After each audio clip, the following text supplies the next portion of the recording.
Hello, everybody, and welcome to Radiant Love's Love Talk. My name is Angel D. Thomas, and I am the founder and CEO of Radiant Love, which was established in 2017.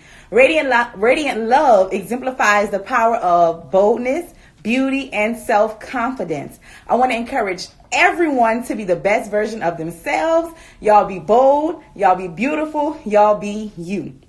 So, Love Talk is a platform that I created to shine light on kings and queens. It's a place where I invite guests on and we just talk about different topics.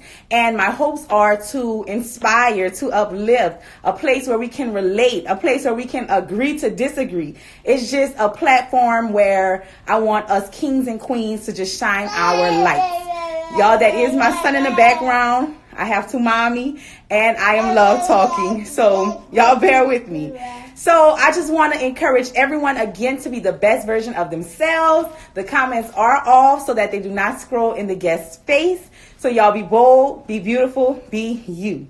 And tonight's guest is TroQuell, who is a beautiful survivor. And I just love her so much. I feel like I know her personally, and y'all are going to love her just as much as I do. Let me add her on now.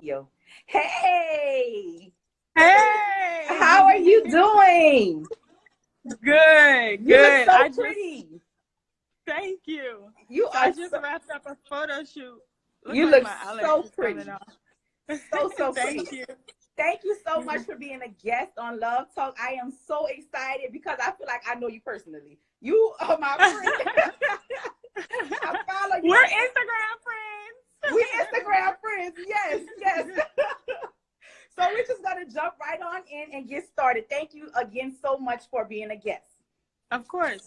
So y'all, this is TroQuell, who is also known on Instagram as Beautiful Survivor. So I can do all things through Christ who strengthens me. That's Philippians 4:13.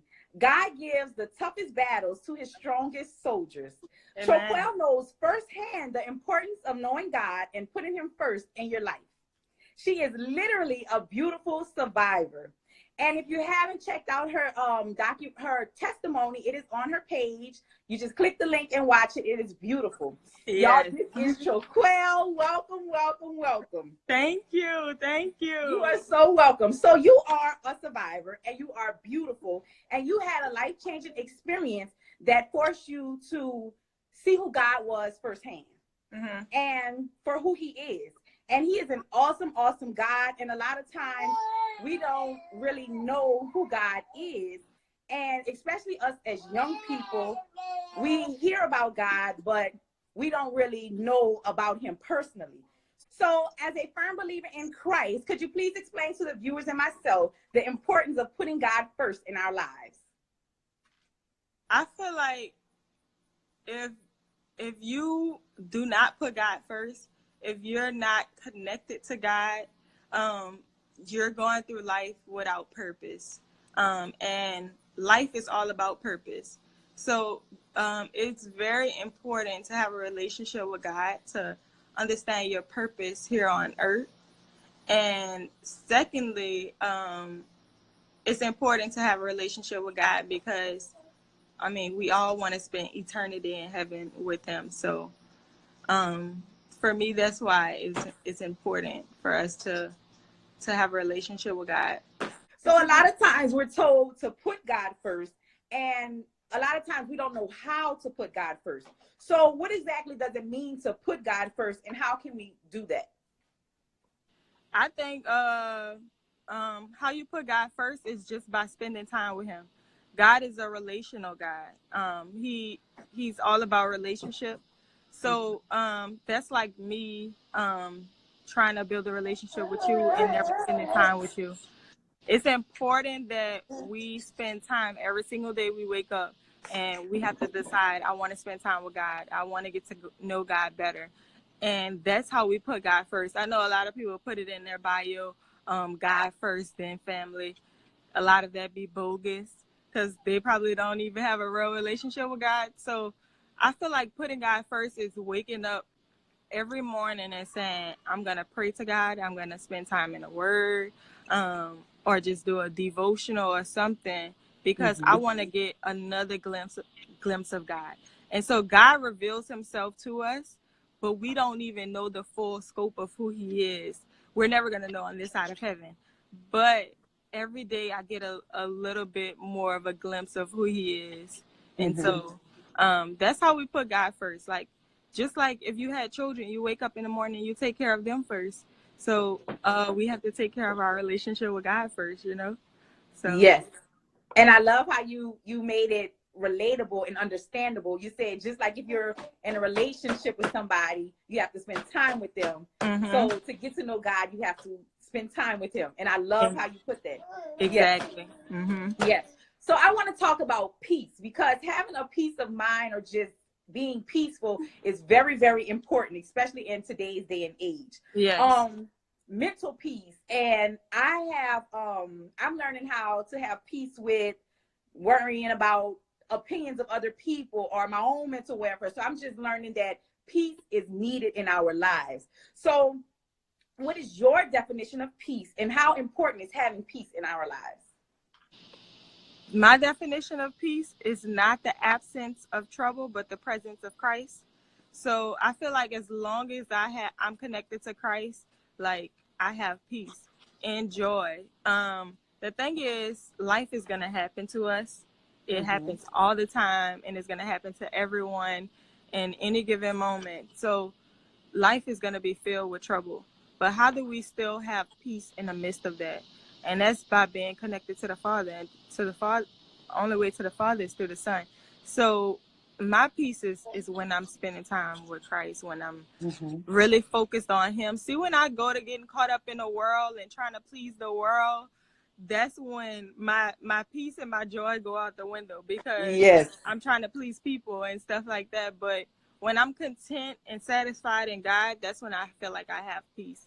And I love that. I just love how you just connected all of this.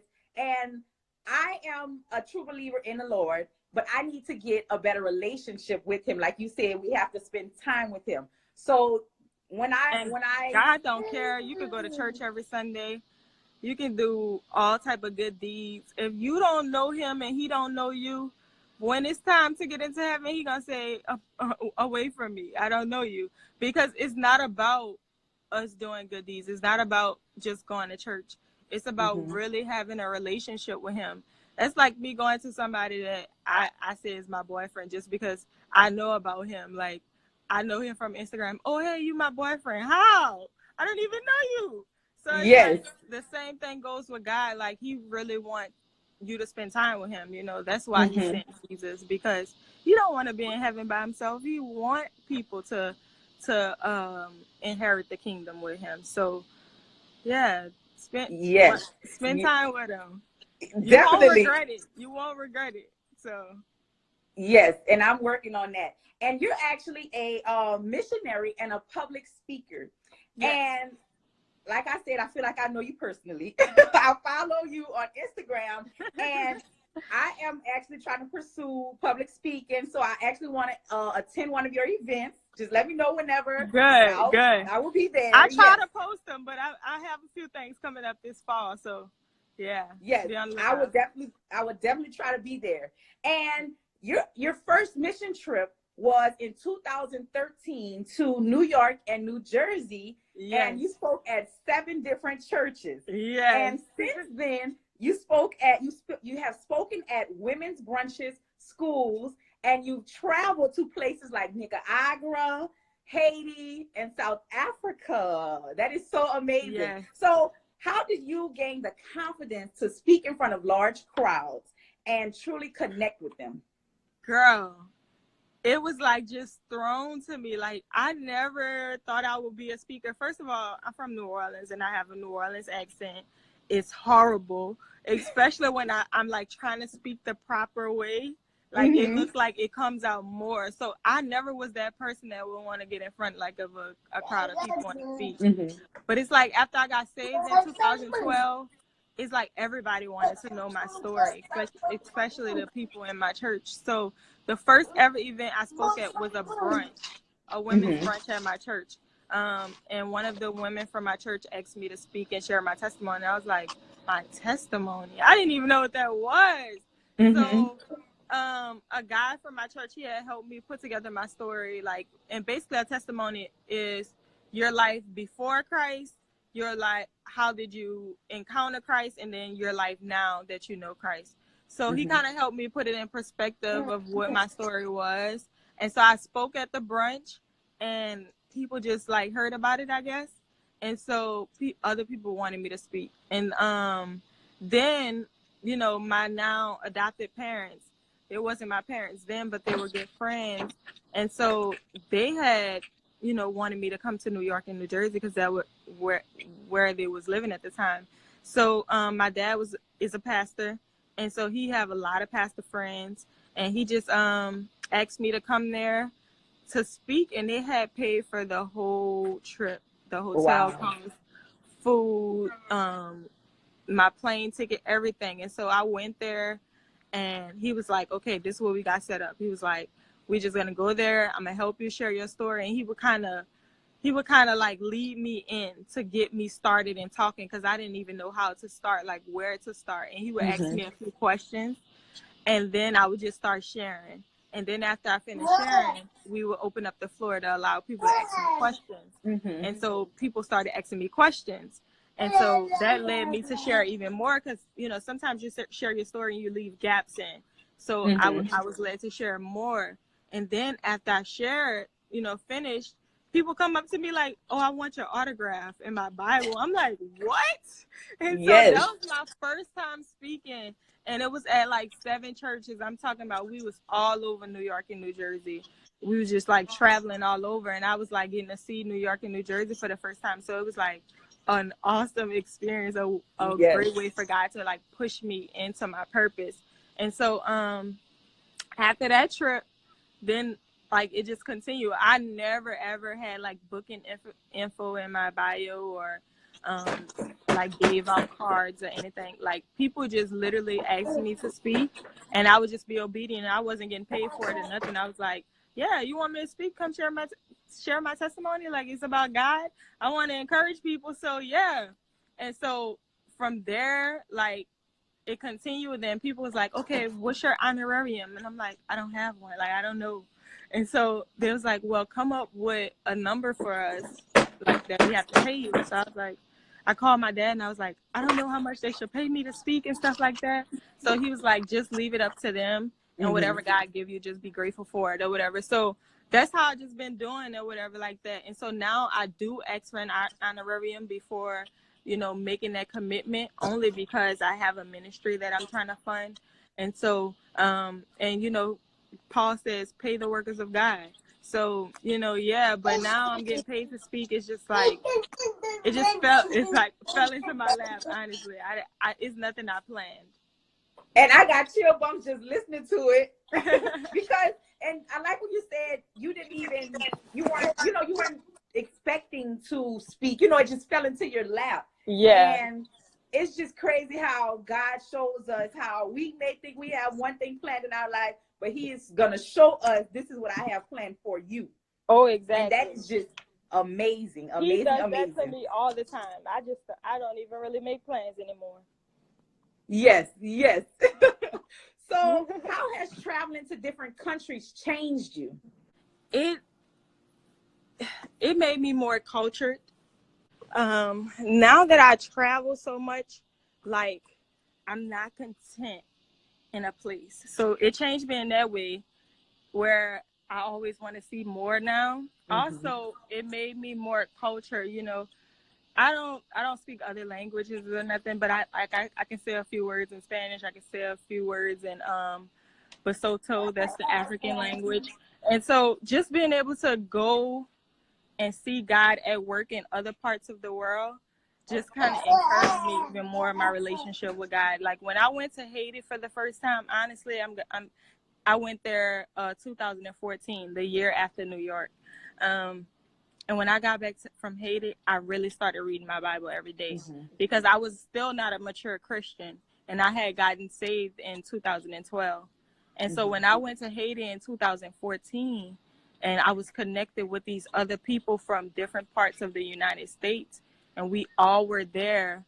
We was from different churches, different kind of churches, like Pentecostal, all this different kind of denominations. And then we all went there with different groups just to go share the gospel. And man, I just got to see, I was like, this is how heaven is gonna be, you know?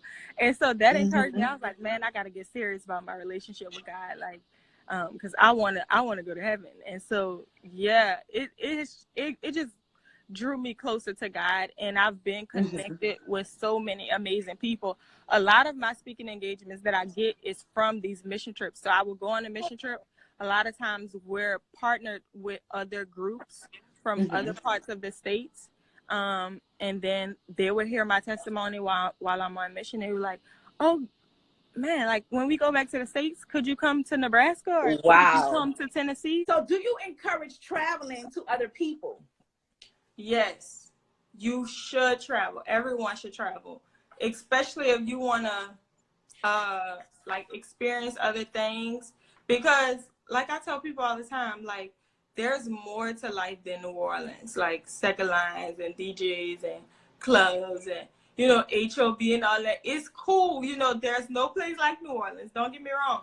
But it's very important that we experience other parts of the world and just see how other people are living, experience other people's cultures, other people's food, see how they think about things, you know. So yeah, and it helps you with relationships with people, because then you start to understand people's perspectives and why people are certain ways and stuff like that. So it's very good it's important to travel, not to just go and be a tourist, but just kind of to experience people from different parts of the world. So yeah. Yes. And my parents were actually missionaries. And really? Yes, we lived in Costa Rica and Venezuela from when I was 4 months to 4 years old. So Spanish was my first language, and my parents, they still speak Spanish fluently. That's awesome. Yes. And I have all kind of pictures of being over there, and I am going to learn Spanish again, but I do highly recommend traveling. Even though I don't remember that, I do want to travel as an adult. You know what I'm saying? Yeah. So it really is. I just got my passport again because I have one when I was a little baby. Yes. So now I'm trying to put some stamps in it. Yes, that's the first step. You took the first step. Once you take the first step, the rest is history. It's gonna all work out. Yes. So you're actually also an entrepreneur. So could you tell us a little bit about your business? Right now, I'm launching a new business, but it's a kind of a merge of everything that I've done before. So I've done apparel at one point. I've done hair. I've also started the Bible ministry. So this business, which is the Beautiful Survivor Store. So it's like everything that I love coming together. And so it's gonna be like a one-stop shop. I'm gonna have makeup, Bibles, you know, free Bibles for women. I'm gonna have apparel, nice T-shirts, you know, and also hair extensions. So Beautiful Survivor Store is gonna be like everything that kind of makes me me and everything that I love. Jesus, hair, you know, looking good. So yeah, it's gonna be makeup. So it's gonna be like a one-stop shop, and so that's launching on my birthday, September 18th. Okay, that's right there. And so that's what I was doing a photo shoot today for. Yes.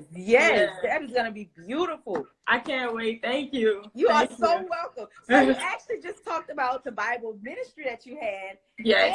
And I got me a Bible. Yes. I filled it out. I think this was like almost 2 years ago. And I filled it out, and then I forgot all about it. And then it came in the mail, and I was so excited. Yes. And what really makes me love it is I am a beginner when it comes to learning the Bible. Yeah. And when I flip through this, you have sticky notes. Let me show y'all. I'm going to show y'all. There are sticky, you can see all these sticky notes, you did them, and you have little tabs that says different things like strength in the Lord, God's comfort, or Jesus forgives. And you wrote a personal letter with my name on it.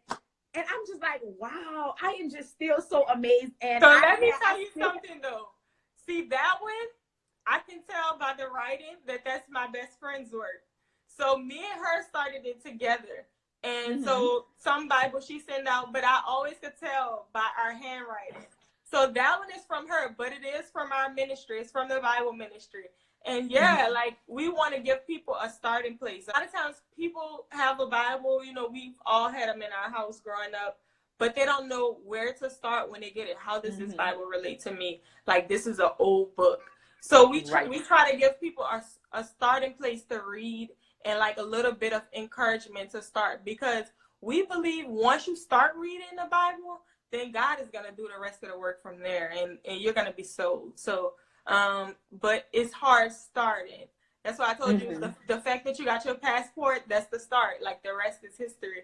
I believe once we start it, then we can really achieve it. But the hardest part is starting. So yeah, I'm glad you got your Bible. I love meeting people who get Bibles from us. Like, I just met this girl in Family Dollar. She was like, she got her Bible like 2-3 years ago too. And so I was like, oh, she was like, girl, I just moved. And she said, I couldn't find my Bible. She said, I dug through all the boxes to make sure I got it. And that just made me so happy, like, to know that people are still using them and they're just not collecting dust going to waste. You know what I'm saying? Yes. So what book of the Bible do you recommend people that are starters to read? There's a couple, but the two for sure I would say is Psalm. It's kind of easy for beginners, and it's a lot of prayers. So like a lot of times people go to the Bible when they're really in a hard place. So Psalms is a good book to go through because David wrote most of the Psalms, and it's when he was going through a really tough time, and sometimes it was happy times, but most of the times it was just like him struggling struggling with his relationship with God.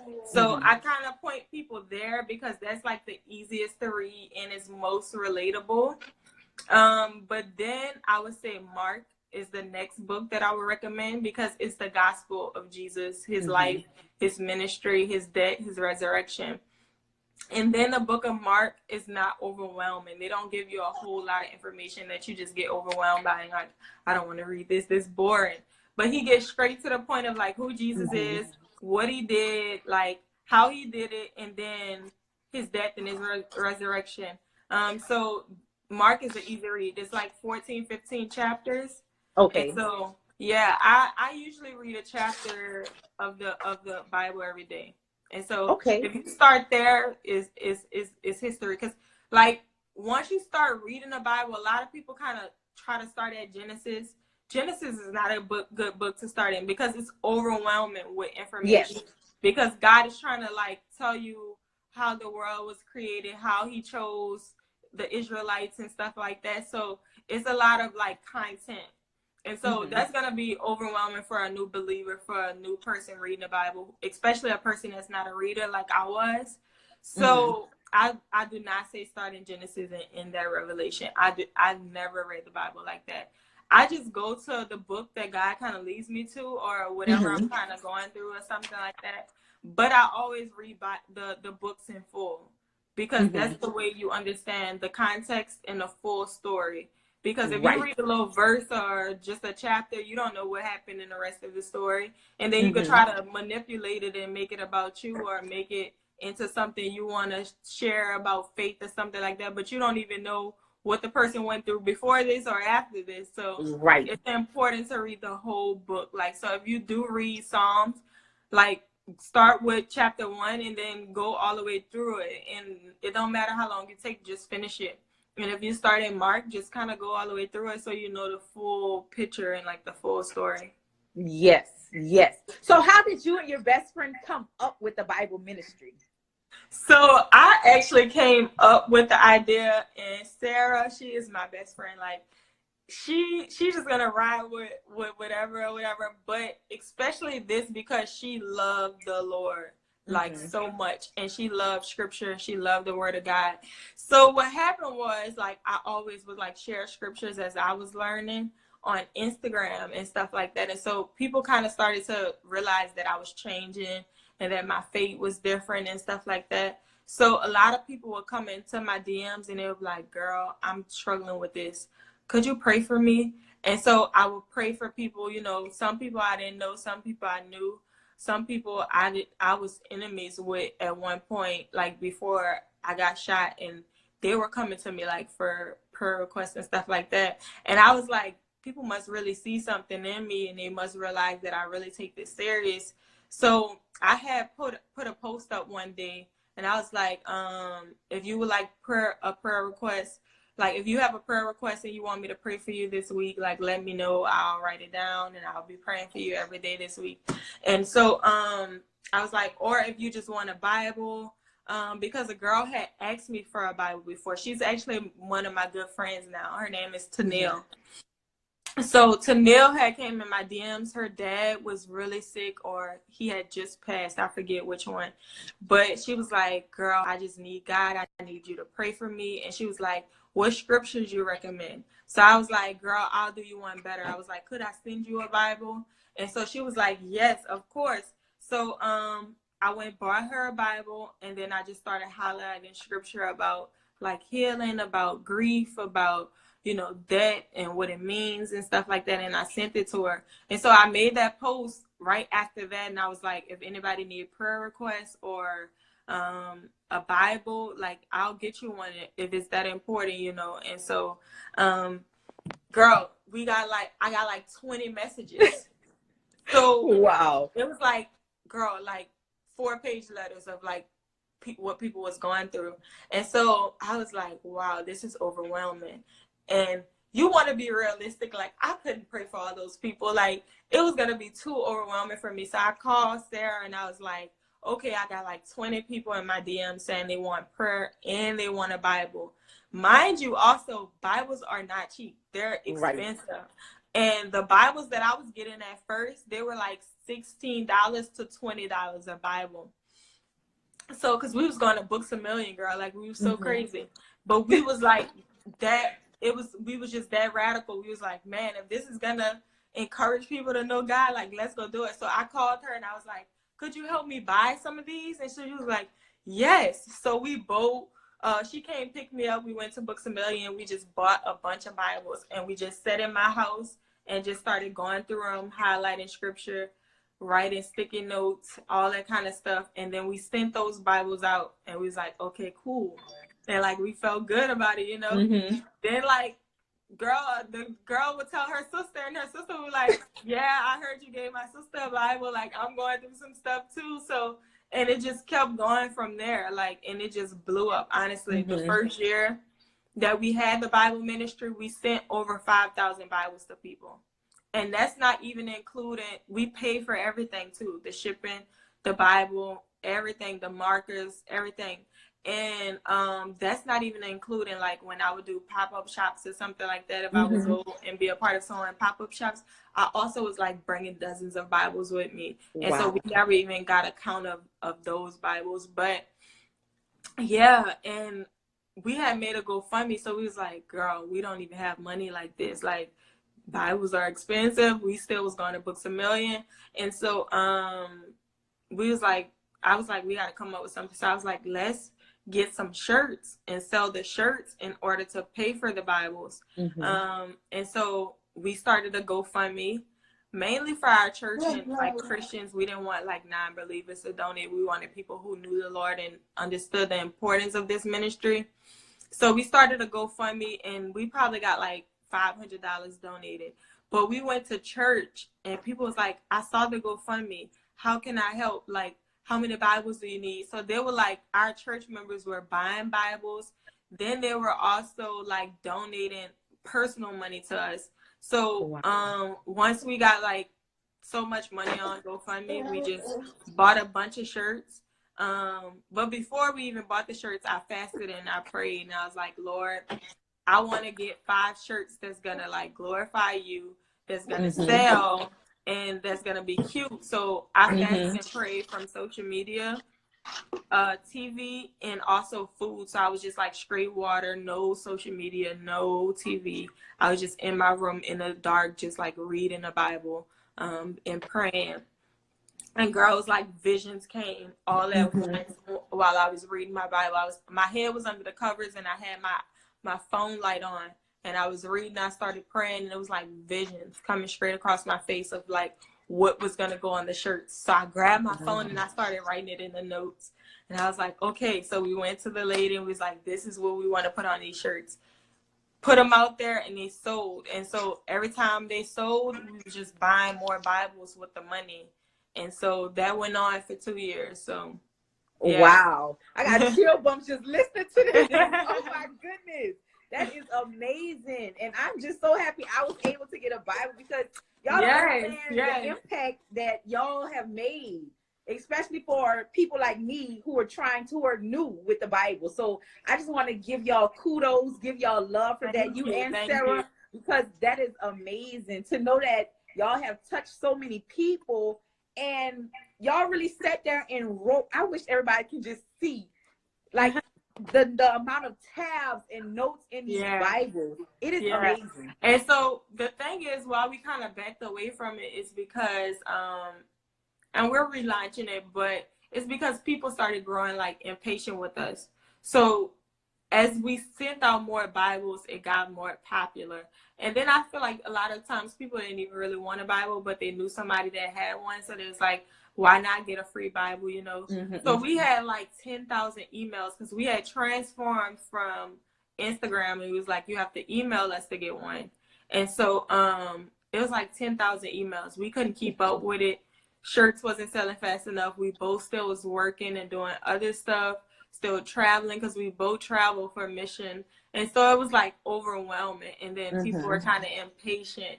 And then, you know, so I was like, okay, this is a lot, because we really have to sit there and really put time in it. And we don't just want to get this Bible and just write a bunch of stuff just to be writing it. Like, we wanted to actually pray for the person based on their prayer request. And so we prayed over every Bible, but that's hard to do when you have like 10,000 emails. So it's like, we was like, okay, we got to think about this. We got to pray about this. Maybe put it on pause and see like how God is leading us. And so that's kind of what we did, but they're coming back. They're coming back. And so we'll be more ready. We wasn't even ready on the back end of it, like with taxes and stuff. So we had sold all these shirts that we didn't get no money for, and then we had to pay taxes on it. And we actually bought Bibles with it. So it was a lot that we had to like step back and reconsider and try to revamp ourselves and kind of wait on God too. Yes, and he will let y'all know when it's time. He will definitely let y'all know when it's time. So a lot of times when we are going through difficult times, we lose faith and we feel like God is not there, or that he doesn't love us and stuff like that. So what advice could you offer to someone that may be going through a difficult time, that may have lost faith in God? I have a sister that's been going through this, but like, I don't even know, because I'm a person that I'm just stuck on something. And so like, once I believe in God, it's hard for me to go back on that. Now, granted, I struggle in my faith sometimes, but like, I talk to God through it. Like, even if I'm mad, like, I'll be like, God, like, you got to work this out. Like, show me, like, I'm holding on to the older miracles, but I need like a new miracle right now. So like, I just be real with God, you know. And so, but I like, far as like just believing in him, far as faith goes, like, I just know he's real. The only time I get upset is when I know he can work things out, and he's not. So I feel like a lot of people do the same thing. But I would just encourage them to really just try to pray through it and try to believe through it, because most of the times where I was struggling with my faith is because I was out of the will of God, and I was doing what I wanted to do. And so once I got back and was like, okay, it's me and you, I gotta put in that time and really try to get right with you. Then things started to work out for me. But every time I was trying to like save my own self, save my own life, you know, whether it was a bill behind and I'm trying to go work and get the money, and like things are just not going well for me, is when I took a step back and was like, okay, let me pray about this and really just trust God, and God will show up. So it's like, stop chasing after things that you can't catch, basically. Like, just trust God and just have faith, you know, and just pray and just hope and just have faith that he's gonna work it out. And he won't fail himself. So, you know, if he made, God has made so many promises to us. Like, so when he make a promise, like, he's not gonna go back on it. And he said he's gonna take care of those who love him. So just have faith, you know, and he's gonna show up. Always, always. So my philosophy is be bold, be beautiful, be you. I literally say this all day. I have it written all over my wall, and I encourage it to everyone. So what is a philosophy that you live on and stand by? Something my sister told me a long time ago, and I never let it go. She said that the decisions that you make today will affect your future. So I'll say, don't live today like you're just living for 2019. Like, live today considering 2022 or 2020. Like, I want to be set up, like, have good coming to me next year, the year after that. And so I made a lot of bad decisions as a teenager, and those decisions still affect me today. One being me being in a wheelchair. And so I would just say, make wise decisions every day as much as you can. Because even though you feel like, man, the sin that I'm doing today is not going to catch up with me, or it's not going to really affect me, like, no big deal, it will. It will. Because God is a forgiving God, but every sin have consequences. So even if he forgive you, you still have to deal with the consequence of your sin, of your decisions. So try to make the best decisions as much as you possibly can.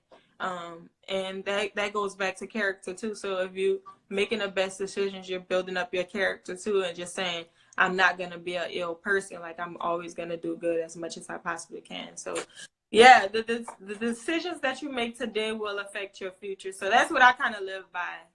Yes, definitely. And I type everybody's philosophy up and post them on the wall. So I'm adding yours to the wall. I love it, and it is beautiful. Now at this moment, I just want to open up the floor to you to just say whatever is on your heart.